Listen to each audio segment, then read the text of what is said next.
खबर शामिल करते हैं कराची से। कराची के मसरूफ़ तरीन कारोबारी इलाके आई चंडीगढ़ रोड पर वाक़ टेलीफोन एक्सचेंज में आग लगने से पुराना सामान जल गया। फायर ब्रिगेड के मुताबिक टेलीफोन एक्सचेंज के अकबी गेट के साथ खाली प्लाट में पुराने सामान में आज सुबह 11:15 बजे आग लगी थी।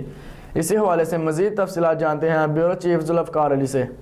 जी बिल्कुल, कराची के आई चंडीगढ़ रोड पर टेलीफोन एक्सचेंज में लगने वाली आग बुझा दी गई है। फायर ब्रिगेड के मुताबिक टेलीफोन एक्सचेंज के अकबी गेट के साथ खाली प्लाट में पुराने सामान में आज सुबह 11:15 बजे आग लग गई थी।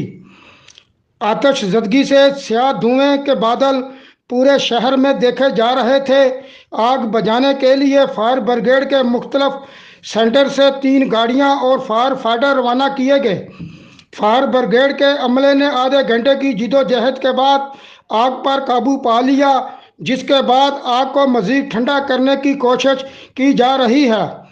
आरामबाग थाने के SHO इंस्पेक्टर अरशद जंजोआ के मुताबिक आतिशज़दगी से प्लास्टिक का पुराना सामान और केबल वगैरह जल गई हैं, ताहम किसी जानी नुकसान की इतला नहीं मिली। जी बहुत शुक्रिया जुल्फ़कार तफसीलात से आगाह करने के लिए।